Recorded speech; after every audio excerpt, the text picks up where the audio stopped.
Assalamualaikum warahmatullahi wabarakatuh.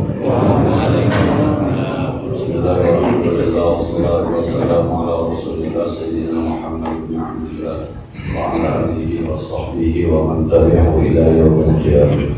Ma ba'du al-fatihata ila hadratin Nabi Mustafa Rasulillah sallallahu alaihi wasallam. Narahi abaina wa ummahatina wa ajdadina wa jaddatina wa masyayikhina wa li jami'il muslimina wal muslimat wal mu'minina wal mu'minat khususan ila ruhi walidayhi nasuki bin Haji Asnawi walidayhi Ahmad Ghazali bin Haji Arsyad bin Haji Siti Sana bin Haji Muhammad Saleh Syekhina Haji Muhammad Mahmud bin Haji Abdul Rahman Syekhina Haji Musyahid bin Haji Hasan Syekhina Haji Abdul Wahab bin Haji Abdul Samad Syekhina Haji Muhammad Muhajir bin Ansar Syekhina Haji Syekh Hadani Syekhina Haji Ahmad Syarifuddin Abdul Ghani Syekhina Haji Abdul Zaid bin Haji Muhammad Zaid Syekhina Haji Muhammad Hashim Mahbub Syekhina Haji Jamhari Musa Syekhina Haji Abdul Muqis Saleh Syekhina Haji Ahmad Zaid Mizan Syekhina Haji Muhammad Saleh Mukhtar Said Muhammad bin Alawi Abbas Al-Maliki Al-Fatiha.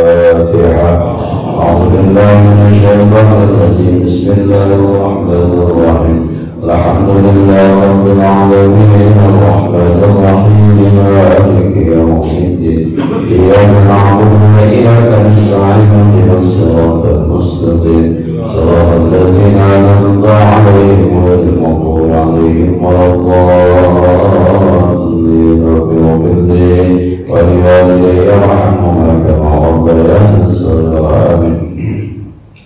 Bismillahirrahmanirrahim. Qala al-mu'allif rahimahullah ta'ala wa ala man naf'a bihi wa bi'ulumihi fid dharain amin. Bismillahirrahmanirrahim. Qala ba'dul masyayikh fa idza dawama al-'abidu 'ala hadha adh-dhikri wa huwa Allahu syahidi Allahu hadiri Allahu muttali'un 'alayya a'anahu Allah ta'ala 'ala al-muraqabati al-madhkurati indah. Kita masih melanjutkan kajian tentang muraqabah yang ada hubungannya persiapan kita untuk ma'rifat kepada Allah Subhanahu wa ta'ala. Muraqabah itu ihsan. Ihsan itu beribadah seakan-akan kita melihat Allah. Kalaupun kita tidak sanggup, maka punya keyakinan Allah memperhatikan kita. Dalam kitab Irsyadus Syari Sarahnya Sahih Bukhari, kata Imam Atha, al-ihsan al-murad bil ihsani huna al-ikhlas. Yang dimaksud dengan ihsan pada hadis Nabi ini adalah ikhlas. Nah, kita kembali. Kata pengarang kitab Imam Nawawi Al-Baghdadi, qala ba'dul masyayikh, berkata sebagian guru-guru kami, fa idza dawamal 'abd, kalau seorang hamba membiasakan hadal ala hadal dzikri, dzikir ini sering-sering baca, wa huwa Allahu syahidi Allahu hadiri Allahu muttali'un 'alaihi. Kalau seorang hamba sering baca zikir Allahu syahidi, Allah yang menyaksikan saya, Allah hadiri, Allah selalu ada hadir dimanapun saya ada, Allah muttali'un 'alayya, Allah yang akan memunculkan amal ibadah saya dimanapun saya berada. Kata Imam Nawawi Al-Baghdadi, kalau seorang hamba sering-sering baca Allahu syahidi Allahu hadiri Allahu muttali'un 'alayya a'anahu, maka zikir ini akan menolongnya, a'anahu ta'ala, Allah akan tolong kepadanya, alal muraqabatil madhkurah, untuk senantiasa bersifat atau merasa muraqabah, diawasi oleh Allah Subhanahu wa ta'ala. Kalau sering-sering baca zikir Allahu syahidi, Allah menyaksikan saya, Allahu hadiri, Allah hadir di manapun saya berada, Allahu muttali'un 'alayya, Allah tahu persis apapun yang saya lakukan. Kalau itu ada rasa di hati, maka muraqabah, merasa diawasi oleh Allah, itu menjadi lebih mudah, kata Imam Nawawi Al-Baghdadi. Kemudian wa qad arsyada al-musannifu bidzalika al-'abid ila an ya'tiya bi ibadatihi 'ala al-wajhi al-akmal min ikhlasin wa faragh qalbin min syawaqil dunya.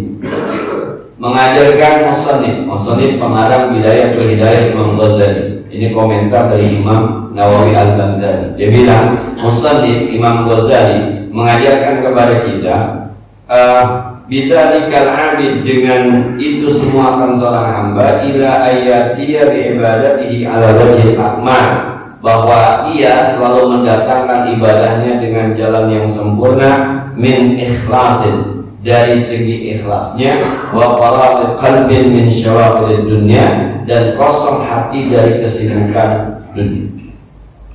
Ikhlas itu tidak pengen apa-apa. Bapak-bapak hari ini datang sholat subuh itu nggak ada pengen kaya, nggak ada pengen pahala, nggak ada pengen surga. Kenapa Anda sholat subuh? Karena Allah memerintahkan saya sholat subuh. Kenapa Anda ke masjid? Karena Rasulullah memerintahkan saya, mengajarkan saya untuk ke masjid. Tingkatan paling tinggi adalah Allah ridho. Itu tingkatan paling tinggi. Nggak ada hubungannya sama dunia, nggak ada hubungannya sama pangkat, nggak ada hubungannya sama jabatan. Mohon maaf barangkali sekalipun imamnya mu'ammar gitu ya, bukan karena mu'ammar. Sekalipun habis ini ada tausiah dari Ustaz Abdul Somad, bukan soal Ustaz Abdul Somadnya. Tanpa mu'ammar, tanpa Ustaz Abdul Somad, saya harus datang ke masjid sholat, karena Allah memerintahkan itu. Kemudian kosong hati dari kesibukan dunia. Kata Imam Ghazali, menurut Imam Nawawi, kalau Anda ingin muraqabah itu, ini hati harus bersih dari perkara dunia ketika beribadah. Anda ibadah apa? Jadi tidak ada. Ketika ibadahnya sedekah, bahwa ada janji Allah akan diganti, itu janji Allah. Tugas kita adalah sedekah. Tapi di hati jangan ada rasa, ntar diganti 10 kali lipat diganti. Itu janji Allah yang tidak akan pernah ingkar janjinya. Biarkan saja, itu mohon maaf dalam tanda petik tugasnya Allah. Itu rahmatnya Allah. Itu karunia-Nya Allah. Tapi ketika kita sedekah, yang ada di hati kita, ini orang memang harus dibantu. Saya punya kemampuan, maka saya bantu. Titik sampai di situ. Soal nanti balasannya itu Allah Subhanahu wa Ta'ala. Nah, itu menghilangkan dari urusan-urusan dunia. Maka susah juga kalau bicara ada teman-teman yang nyalonin jadi anggota dewan karena Allah, tiba-tiba memang mencerahnya ribet juga, sebab tim suksesnya juga bukan karena Allah gitu, ribet juga. Itu ansih dunia, kelihatannya ansih politik. Tapi mudah-mudahan ada yang begitu, mudah-mudahan. Nah, sebab di sebelah sono ada teman cerita, saya jadi kepala sekolah tidak pakai apapun, tidak menggunakan apapun, tidak dengan cara apapun, saya diangkat apa adanya berdasarkan prestasi saya, kata dia. Tapi setelah dilantik, dibisikin sama kepalanya, nanti kepala gitu. Habis itu kemudian pinjam sana sini. Nah, jadi agak ribet ya. Kalau mau muraqabah itu, Imam Ghazali mengajarkan, datangkan ibadah dengan yang paling sempurna. Kalau ada ayat khusus zinatakum inda kulli masjid, ambil perhiasanmu ketika masuk ke masjid. Perhiasan sholat itu ada yang namanya tutup aurat itu standar. Tutup aurat itu standar. Nah, standarnya itu ukur standar. Tambahkan dengan zina, dengan perhiasan. Ada teman-teman kita yang pakai sorban, ada teman-teman kita yang pakai gamis, ada teman-teman kita yang pakai imamah, ada teman-teman kita yang pakai peci hitam, ada yang teman-teman itu namanya zina. Tapi ketika pakai zina ini jangan kemudian ada kesibukan dunia. Pantes nih, ganteng nih, cakep nih, masuk ke masjid punya mobil mahal nih. Nah, minyak wangi itu zina. Tapi kalau dipakai, tapi kalau udah masuk ke masjid jangan dibanding-bandingkan dengan yang lain. Ketika sudah dibandingkan dengan yang lain, maka hati kita sudah berubah. Tadinya karena Allah, ini sudah mulai ada karena-karenanya nih. Nah, Ada teman mereknya sorbannya made in China, sementara dia Kashmir ya, Kashmir. Lalu ketika bandingkan sholat sih pakai bahan dari Cina, gimana bisa usuk? Udah mulai tuh, udah mulai. Kalau Anda mau menggunakan khusus zinat laku, maka ya ini lo pakai sorban begitu, ya perintahnya begitu.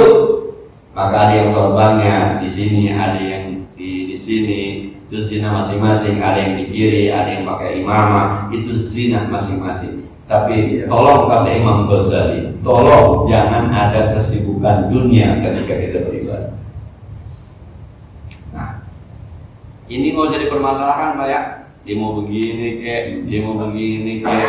Nah, ada yang bilang pakai sorban sebelah kanan, sebelah kiri, mendingan jangan bawa sorban kalau sebelah kanan masalah lagi. Itu udah urusan dunia tuh, udah merasa lebih adil. Nah itu repot tuh, nggak bisa merubah kayak itu. Lama nanti merubahnya. Kalau sudah merasa alim, merasa paling bisa, merasa paling tahu, merasa paling pantas. Ya, kata Imam Ghazali, datangkan dengan ibadah yang sempurna, singkirkan segala urusan dunia, baru bisa merubah. Nah, makanya bapak-bapak kalau lagi pakai baju jangan ngakurin merek gitu. Ini kalau udah ngakurin merek udah wah murah tuh mahal, udah mulai tuh kalau udah murah itu mahal.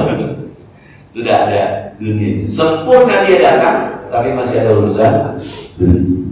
Nah, kemudian wa man tamakkana min tilkal muraqabah fi ibadatihi aliman bi annahu yunaji malikal mulk dhahaba anhu al-waswasul sadiru 'an al-jahli bi masalik asy-syari'ah wa tadabburi ma'ani ma yaqul.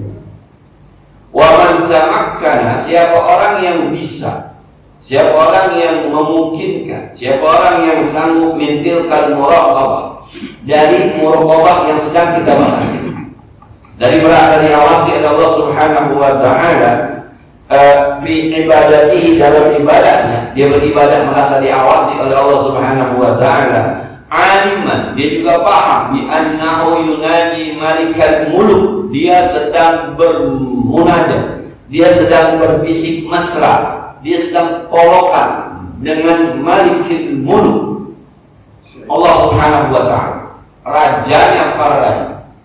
Kalau Anda sudah, kata Imam Ghazali, kata Imam Nawawi tadi, kalau Anda sudah bisa muraqabah, Allahu Akbar, ada keyakinan diawasi oleh Allah, ada keyakinan melihat Allah, ada keyakinan dilihat oleh Allah, lalu bagus ibadahnya, dari mulai wudhunya, bacaannya, gerakannya, udah begitu paham betul, ini berhadapan dengan Allah, ini berhadapan dengan Allah, ini berhadapan dengan Allah. Aliman, dia sedang paham betul berhadapan dengan Allah. Pernah apa kita sholat hilang rasa bahwa kita sedang berhadapan dengan Allah?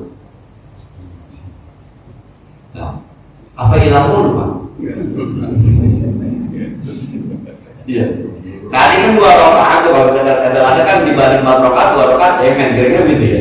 Ada cemen 2 rakaat. Tadi selama 2 rakaat, tahu 1 rakaat 3 menit, 2 rakaat 6 menit. Ada nggak kabur bahwa ada rasa kita kan lillahi ta'ala, karena Allah ta'ala, Allahu Akbar, Allah yang maha besar. Inni wajah wajah, aku hadapkan wajahku kepada zat, sedang berhadapan dengan Allah. Imam baca Bismillahirrahmanirrahim, itu mulai hilang dia. Nah, lagi imamnya baca kayak enak, alhamdulillah rabbil alamin. Hati kita ya kayak begini. Jadi apa ya? Muraqabah itu menjadi tidak ini karena kita kadang-kadang hilang aliman mengatakan ini sedang berhadapan dengan Allah. Hati-hati Pak, gitu. Hati-hati Anda bukan lagi praktek sholat di dari amal guru. Anda bukan lagi belajar sholat, Anda sudah berhadapan dengan Allah. Itu yang harus dipahami. Muraqabah. Nah, kita beri spek sendiri, udah dah, jalan semua dah.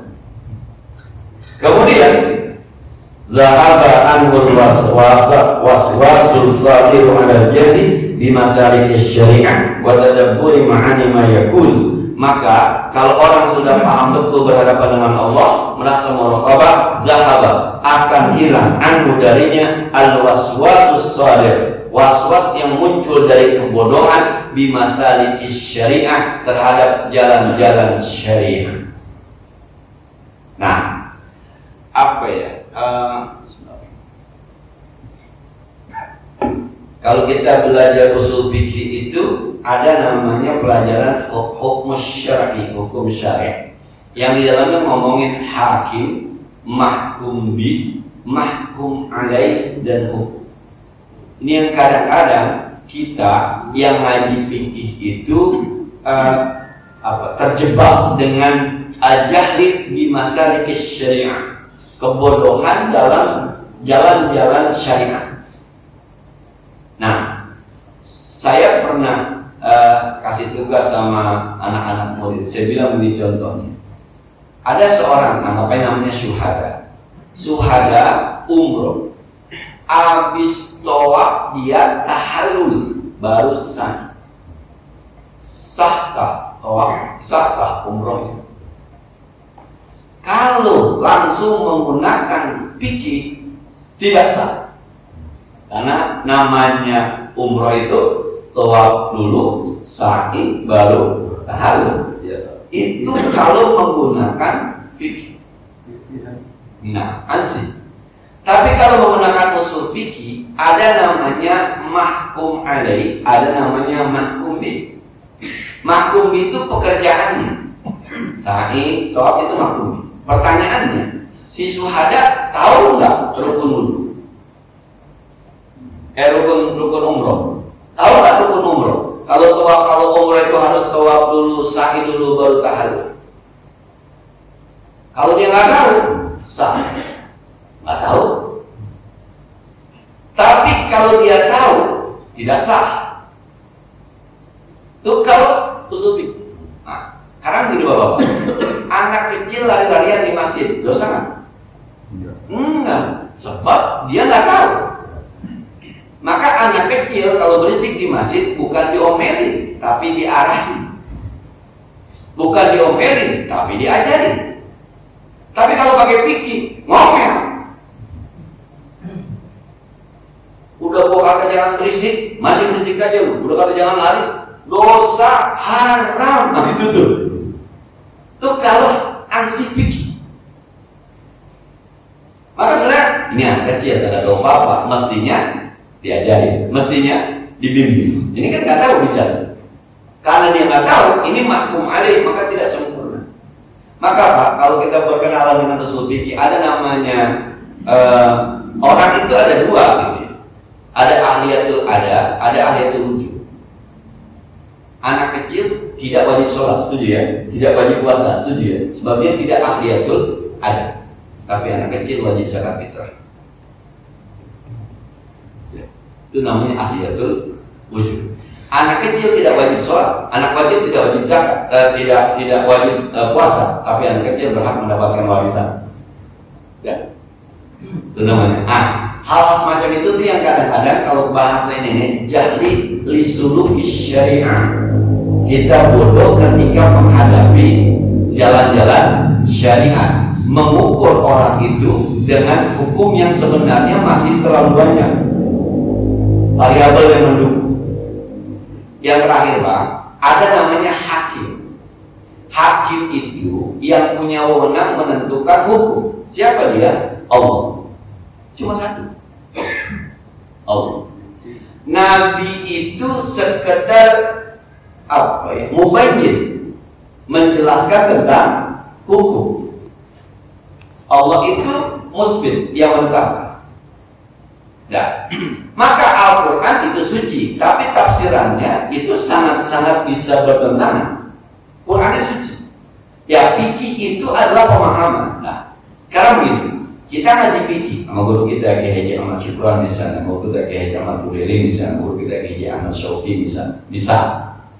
Itu Pak, kita ngaji sekedar transfer ilmu, bukan transfer palu hukum. maka kita tidak bisa menjadi lembaga haram. Nggak boleh itu dosa, nggak bisa. Nah, karena itu kita bukan hakim. Hakimnya adalah Allah. Kalau mengatakan wala taqrabuz zina, zina haram pasti. Karena Allah yang tentukan. Wala ta'kulu amwalakum bainakum, pasti itu. Tapi berdasarkan ilmu kita hanya bisa bilang sepanjang yang saya pelajari. Nah, sepanjang yang saya pelajari. Itu kadang-kadang was-was itu tuh terada karena mohon maaf kebodohan kita ketika belajar tentang syariat. Ada orang pakai sholat pakai celana panjang di atas mata kaki, pakai kaos bola, rambutnya panjang, terus kita bilang ada Tuhan jika kesopan. Padahal kita nggak tahu hati dia seperti apa. Nah, boleh jadi nggak punya kain, boleh jadi nggak punya baju koko, boleh jadi nggak punya peci. Maka guru saya dulu Pelayaran Kemakun, dulu ada di Robaya ada orang yang bahasanya nggak pernah ke masjid, masih saudara nggak pernah ke masjid, teman kecil lah kalau kata guru Makmun teman kecil. Itu bulan puasa dia bawain kain, dia bawain koko ke rumahnya. Nah, saya nggak sebut namanya deh ya karena dua-dua udah almarhum. Dia bilang begini kata Kemak, gua lihat lu kagak ke masjid, gua takut lu nggak punya kain. Nih, gua beli kain ada yang bawain di rumah PHS buat itu. Gua takut lu nggak punya koko. Mudah-mudahan seneng nih, ada yang bawain koko ke rumah gua. Ini buat lu. Jadi kagak bilang, lu mau masing-masing lu bosan lu, dia lengkapi lu nggak gitu kan? Habis dibawain, nah kebetulan yang ini masih teman bapak saya ke rumah saya, tertulung-tulung bosnya ampun, bapak saya namanya Asuki, kita Suki gitu, ampun Suki, gua dibawain kain bapak mau ke rumah pun, ampun, masjid gua sekarang.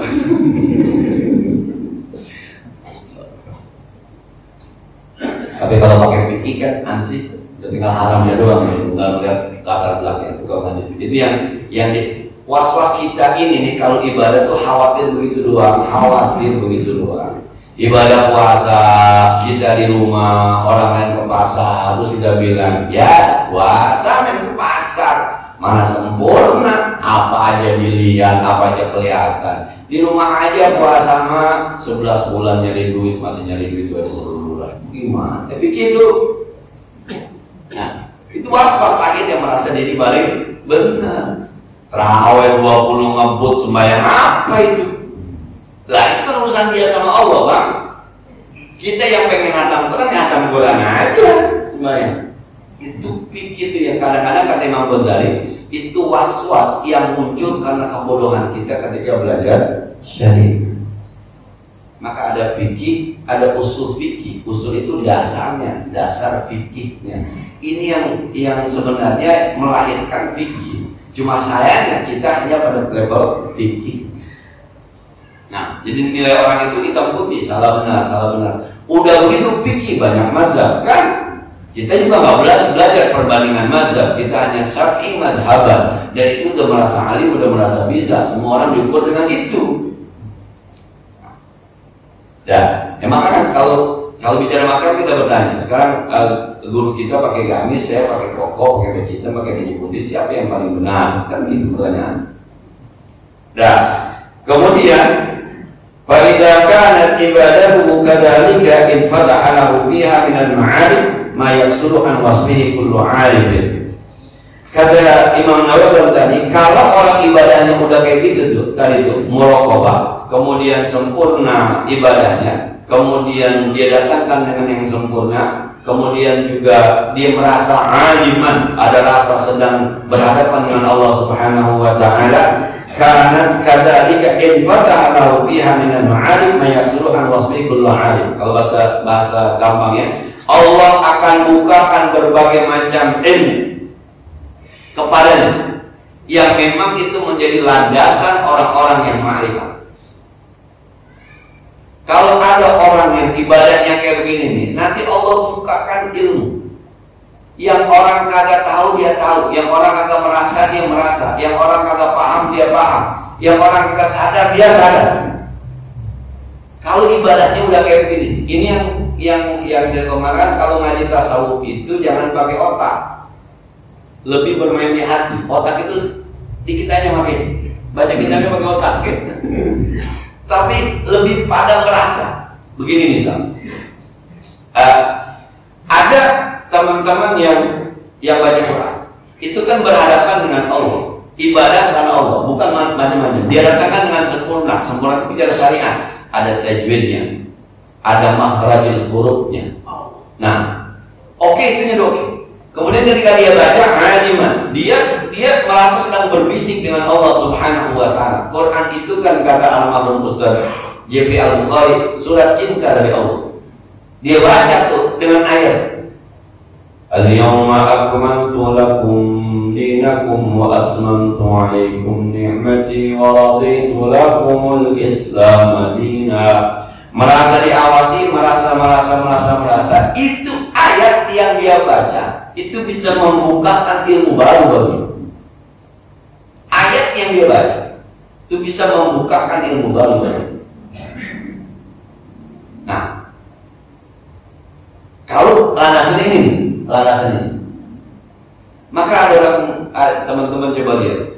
Kita kalau baca Yasin, yang merasa apa? Nggak berasa apa-apa. Yang berasa malam Jumat, yang berasa tahlilan. Tapi di tangan Imam Hamami Zada, Yasin itu ya Muhammad. Ya-nya, ya wahai, sinnya itu singkatan dari insan, ya Muhammad. Makanya orang kalau baca selawat ala Yasin Habibillah, salatullah salamullah ala Yasin Habibillah, salam Allah dan salawat Allah semoga tercurah kepada Yasin. Siapa Yasin? Habibillah, kekasih Allah. Siapa itu? Nabi Muhammad. Orang baca Yasin seakan-akan ya Rasulullah, maka nggak mungkin dibilang Yasin, nggak bukan begitu kan? Sebab ini sedang memanggil Nabi. Yasin, ya Rasulullah. Bisa jadi ada orang yang baca ketika Yasin, bisa jadi itu orang yang orang lain nggak sadar, dia sadar. Orang lain nggak tahu, dia tahu. Orang lain nggak paham, dia paham. Ketiga, Yasin. Itu dibukakan. Kami membacanya baca benar, jadi mendatangkan dengan sempurna berhadapan dengan Allah Subhanahu wa taala. Bapak ketika baca alif lam mim, apa yang terbaik? Nggak ada kan? Nggak ada, emang orang yang tidak paham bacanya pokoknya alhamdulillah rapi Quran 6 bidang Al-Baqarah gitu ya. Nah, tapi di tangan Abdullah bin Abbas, alifnya itu Allah, lamnya singkatan dari malaikat Jibril, mimnya itu nama Nabi Muhammad. Alif lam mim dari kitab, itu kitab, itu Al-Quran, itu Al-Quran. Alif Allah, Quran dari Allah, lamnya malaikat Jibril, turun melalui malaikat Jibril Muhammad kepada Nabi Muhammad. Alif lam itu proses turunnya Al-Quran. Maka lanjutan ayatnya dari kitab. Orang lain nggak paham, dia paham. Orang lain nggak sadar, dia sadar.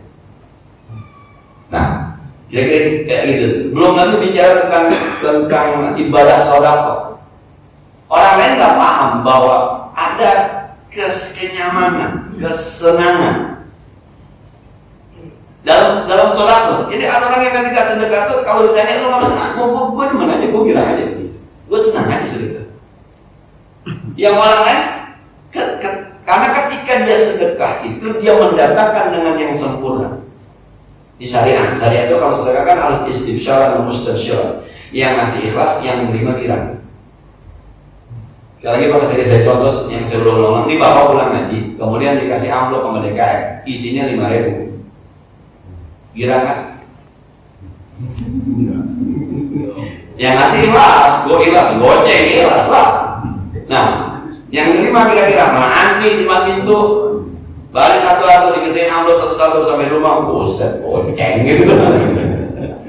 Itu sedekah, tapi alawat tidak dengan jalan sempurna.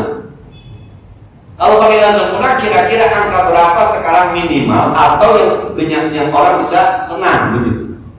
50.000 kah, 100.000 kah? Itu sempurna namanya. Nah, kalau bapak-bapak menjalankan sedekah itu dengan jalan sempurna, kemudian aliman paham betul bahwa Allah dia yang tadi dikira Allah syahidi, Allah hadir, sehingga ada rasa, waduh jangan mereka ikhlas, udah. Maka nanti orang-orang tidak merasakan bahwa sedekah itu bikin hati nyaman. Bapak bisa merasakan sedekah itu nyaman. Lu mau bahagia dengan tanggal sedekah, lu mau benar menanggung sedekah. Usaha lo mau aman sedekah, rasa itu infak di rumah. Kalau menggunakan cara itu, diuji. Maka saya bilang nanti kalau ngaji tasawuf memang akalnya dikurangin dikit ya, dipakai hati, pakai rasa. Bapak-bapak kalau kita semuanya kalau mendengar misalnya ada pengumuman di masjid, Bapak-bapak kepada seluruh jamaah Masjid Nurul Iman bahwa masjid kita akan mengadakan maulid. Insya Allah nanti akan ada anak-anak remaja yang datang ke Bapak Ibu untuk minta sumbangan untuk maulid. Ketika Bapak Ibu mendengar kata sumbangan, di hati bagaimana? Girang apa takut? Itu dulu dah. Kalau artinya sumbangan lagi aja. Nah, tapi ada yang mendatangkan sedekah dengan sempurna. Ada apa? Maulid ya. Siapa wanitanya? Pak Haji Samsudin, keponakannya. Samsudin itu rencana maulid berapa kan? 20 juta Pak Haji. Udah saya 2 juta. Nomor ini. Ini udah didatangin, masih dikunci pintunya. Lalu tidur orangnya. Kira-kira gitu. Itu usaha nanti akhirnya tuh ada rasa kok asik ya, kok enak ya, kok nyaman.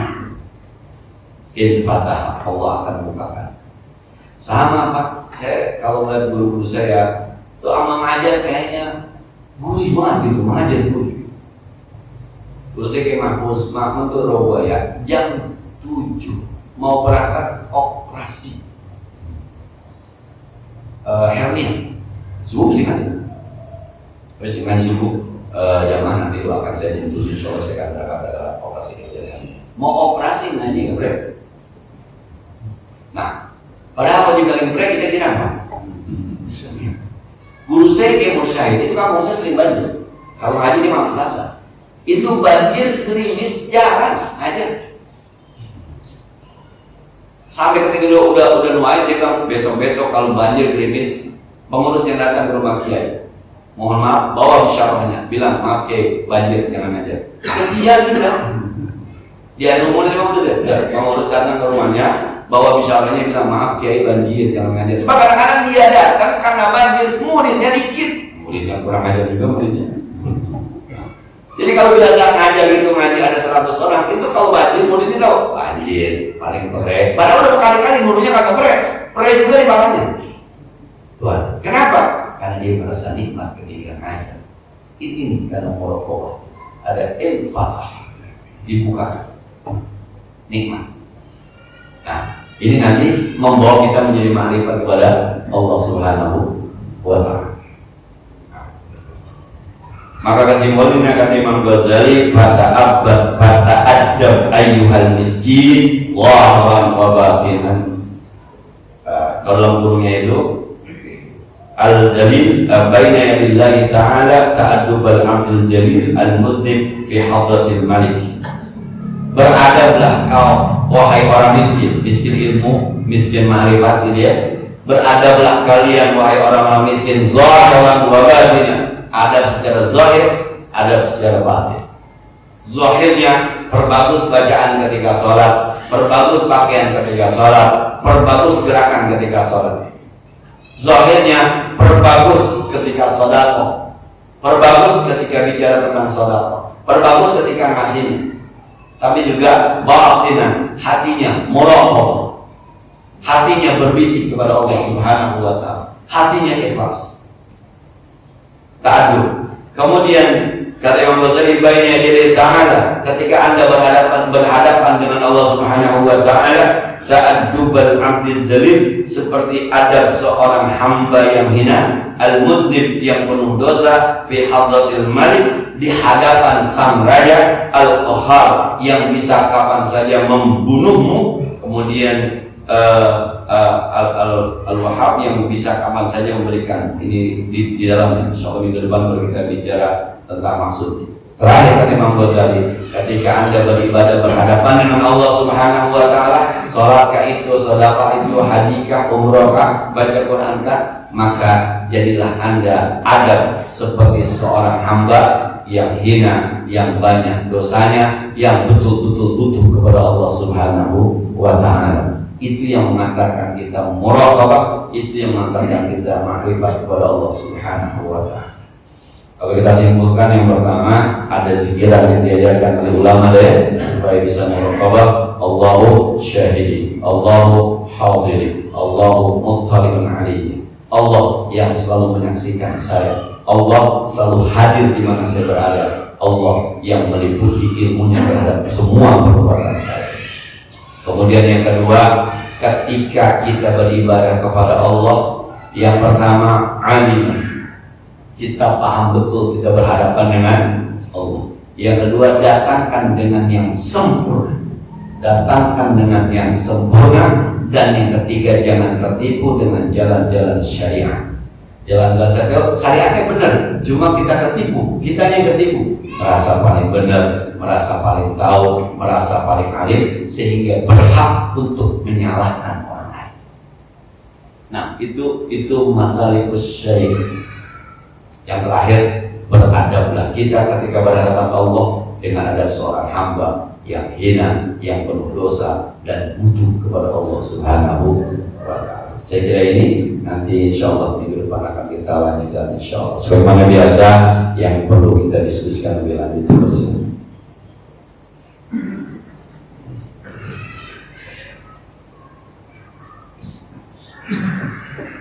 Assalamualaikum warahmatullahi wabarakatuh.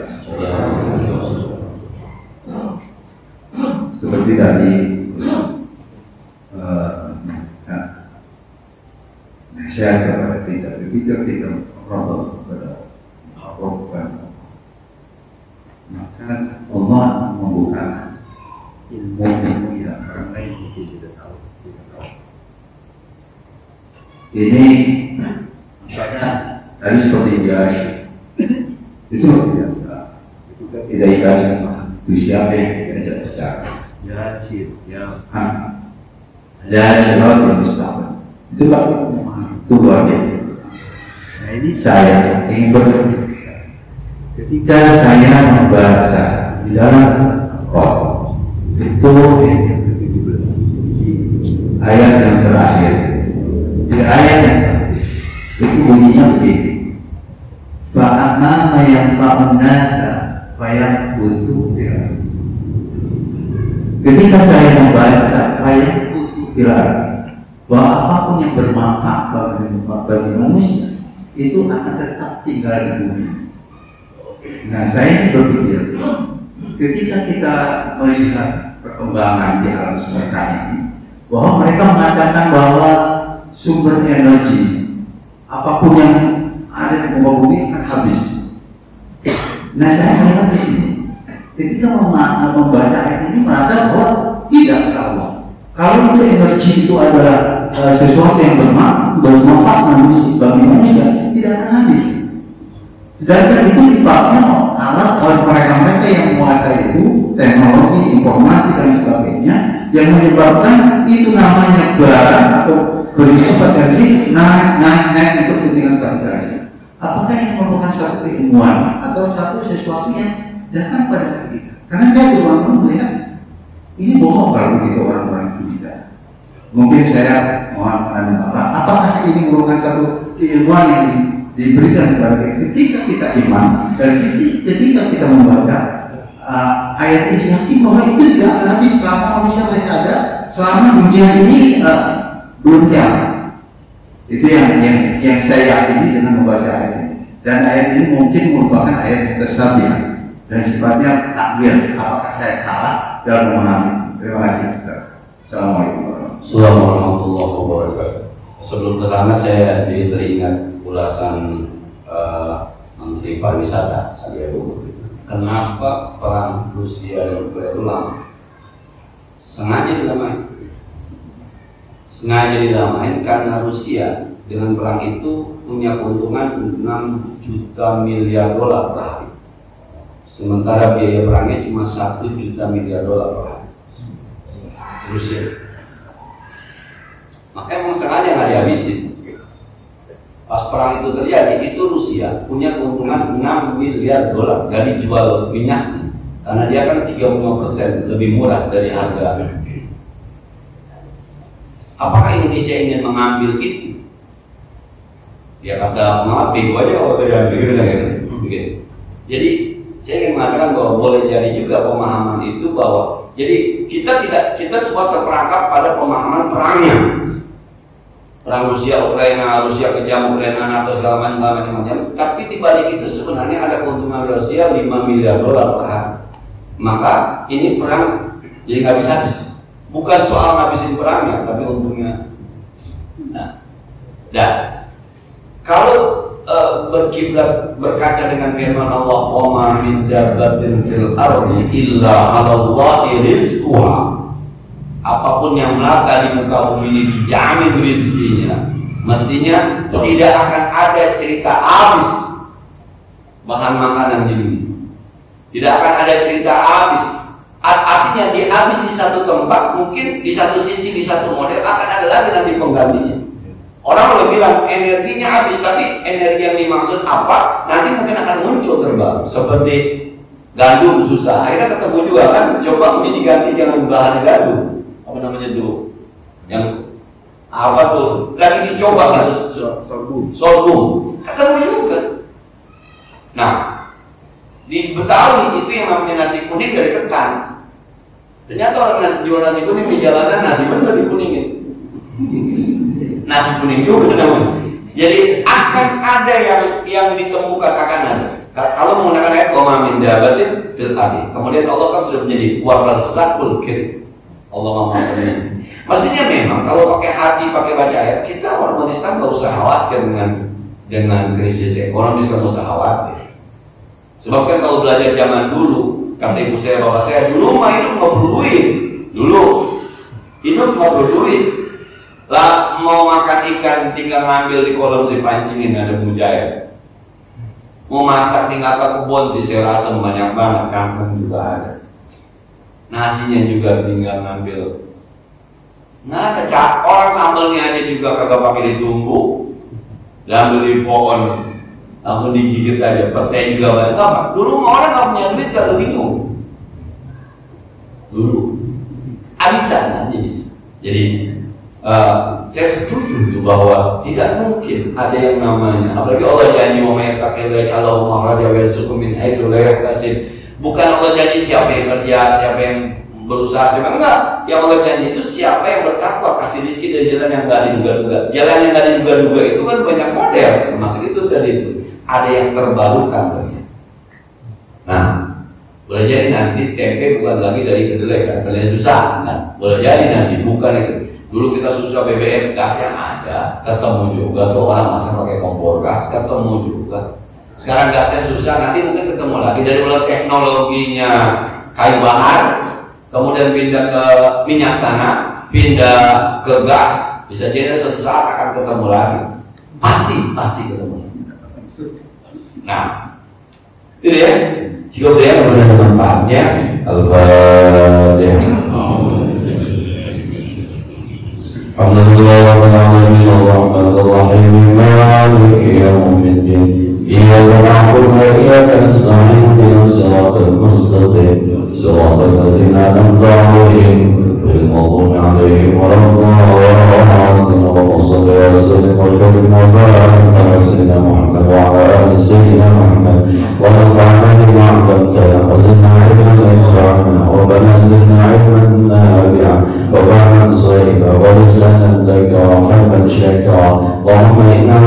من علم لا ينفع، من قلب لا يخشع، من جوع لا يشبع، من دعاء لا يسمع، ونعوذ بك من هؤلاء الأمراض. صلى الله على سيدنا محمد وعلى آله وصحبه وسلم. الحمد لله رب العالمين. السلام عليكم ورحمة الله وبركاته.